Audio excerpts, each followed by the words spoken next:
2024 के दौरान AIM के मुखिया असदुद्दीन ओवैसी ने पीएम मोदी सरकार पर तीखा निशाना साधा है। सदन में ओवैसी ने कहा है कि बीजेपी मुस्लिम नफरत की राजनीति पर चुनाव जीतती है, लेकिन फिर भी मुसलमानों के लिए बीजेपी के दरवाजे नहीं खुलते। ओवैसी ने कहा है कि सिर्फ 4% मुसलमान चुनाव जीत कर आए हैं। उन्होंने कहा है कि कॉन्स्टिट्यूशन सिर्फ एक किताब में नहीं है जिसे चूमा जाए। संविधान में हमारे देश के संस्थापकों ने इस बात को पूछा है कि इसमें सभी अल्पसंख्यकों को शामिल करना है। ओवैसी ने कहा है कि संसद में ओबीसी समाज के सांसद अपर कास्ट के बराबर हो चुका है। श्री असदुद्दीन ओवैसी जी। शुक्रिया मोहतरम चेयरमैन साहब, आपने मुझे बोलने का मौका दिया। मैं शुरुआत में बताना चाह रहा हूं कि मैं हुकूमत की तरफ से लाए गए इस रेजोल्यूशन की मुखालिफत में बोल रहा हूं और मैंने अमेंडमेंट्स भी दिए हैं प्रेजेंट एड्रेस के लिए। और चेयरमैन साहब, आप उर्दू को जानते हैं। किसी एक शायर ने शायद बरसर इख्तिदार जमात के लिए ये शेर कहा होगा कि उसूल बेचकर मसनद खरीदने वालों, निगाह अहले वफा में बहुत हक़ीर हो तुम। वतन का पास तुम्हें था ना होगा कभी कि अपने हिर्स के बंदे हो, बेज़मीर हो तुम। इज़्ज़त नफ्स किसी शख्स की महफूज नहीं, अब तो अपने ही निगहबानों से डर लगता है।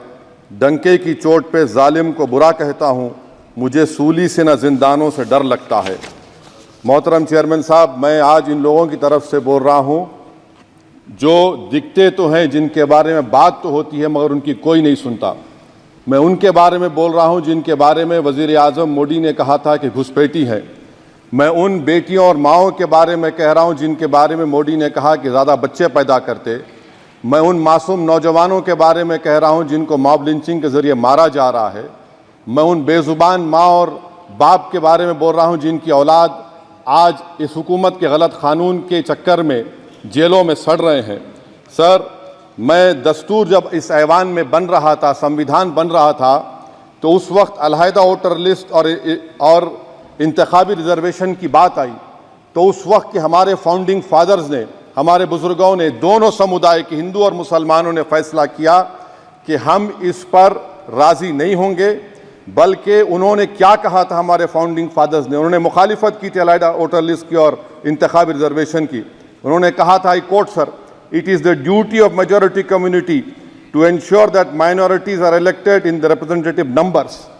बीजेपी मुसलमानों की नफरत पर जीतती है और मुसलमानों के नाम निहाद मसीहा मुसलमानों के 90% ज़्यादा वोट हासिल करते हैं, मगर फिर भी इस ऐवान के दरवाजे नहीं खुलते मुसलमानों के लिए और सिर्फ 4% मुसलमान जीत कर आते हैं।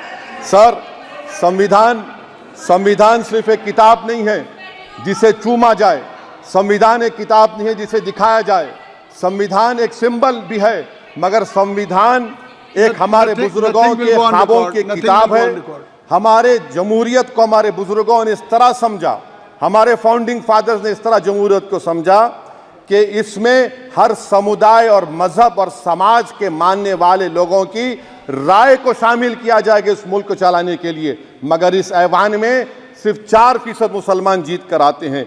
मैं संविधान से जो मोहब्बत के दावे करते हैं उनसे कहूँगा कि कभी उठाकर पढ़ो कॉन्स्टिट्यूएंट असेंबली डिबेट्स में कि नेहरू ने, HC मुखर्जी ने, सरदार हुकुम सिंह ने माइनॉरिटीज़ के बारे में क्या कहा था।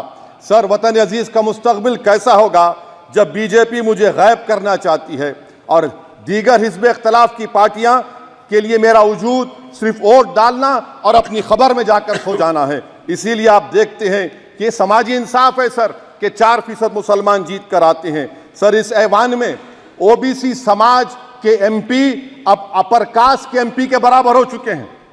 ओबीसी समाज के MP अब अपर कास्ट MP के बराबर हो चुके हैं और 14% मुसलमान सिर्फ 4% जीत कर आते हैं। CSDS का डेटा ये बताता है कि इस मुल्क में जो वोट बैंक है, जो एक मुश्त वोट डालता है, वो अपर कास्ट का है। मुसलमान का कभी ना वोट बैंक था ना कभी रहेगा। सर, 4 जून के बाद 6 मुसलमानों की मॉब लिंचिंग हुई। 11 घरों को मध्य प्रदेश में मोदी के बुलडोजर ने निस्तो नाबूद कर दिया। हिमाचल प्रदेश में एक मुसलमान की एक दुकान को लूट लिया गया और हिज़्ब इख्तिलाफ की पार्टियों की तरफ से सन्नाटा है। शायद अब वक्त आ चुका है कि लफ्ज मुसलमान का नाम लेना भी अब उस पर पाबंदी आयद कर दो। नरेंद्र मोदी को मैंडेट मिला है वो सिर्फ और सिर्फ मुसलमानों की नफरत पर हिंदुत्व की वजह से मिला है। I would like to say it is not Modi's in dock, but every single person voted him despite his anti-Muslim voice. And I would like to tell the opposition parties, this is not a moral victory for you. This is a victory of majoritarianism. Everyone should contemplate and do introspection. Why is it that the OBCs and the upper caste are getting their due representation? Why are the Muslims not getting? Are we here only to vote for you and not to get elected? If that is the case, please tell us that we are only here to vote for you. Sir, आज भारत के आधे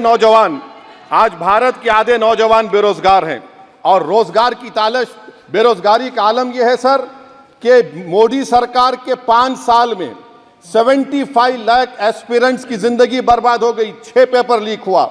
बेरोजगारी का आलम यह है sir कि Russia जा रहे हैं, वहां जाकर अपनी जानों को दे रहे हैं। बेरोजगारी का आलम यह है कि नरेंद्र मोदी रोजगार का कैंप चलाती है नौजवानों के लिए कि तुम इजराइल में जाकर काम करो, उनको कैनन फॉडर बना रही है ताकि फलस्तीनियों की जायदादों को हड़प कर सके।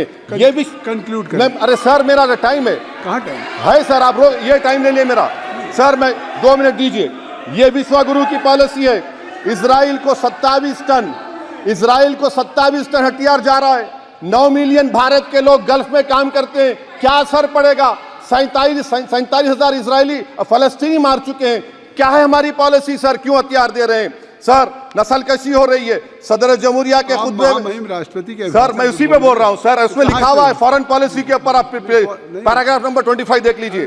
सदर जमहूरिया में सैचुरेशन अप्रोच है।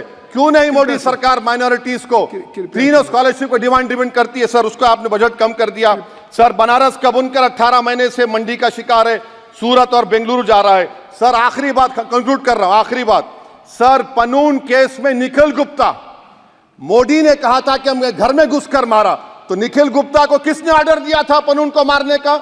अगर नहीं दिया तो उसको बचाइए, और अगर दिया नहीं तो फिर उस पर पीएमएलए क्यों नहीं लगाकर? सर समाप्त करो। कमेटी बनाई आपने, उसका क्या हुआ? सर हम एससीओ को नहीं जा रहे।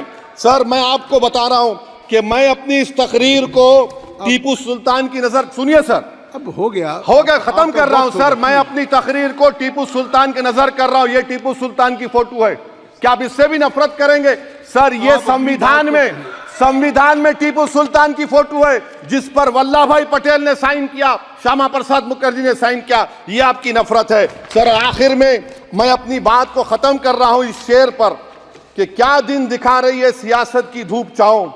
जो कल सपूत थे वो कपूतों में आ गए, थे इस कदर अजीम के पैरों में ताज थे, इतने हुए जलील के जूतों में आ गए।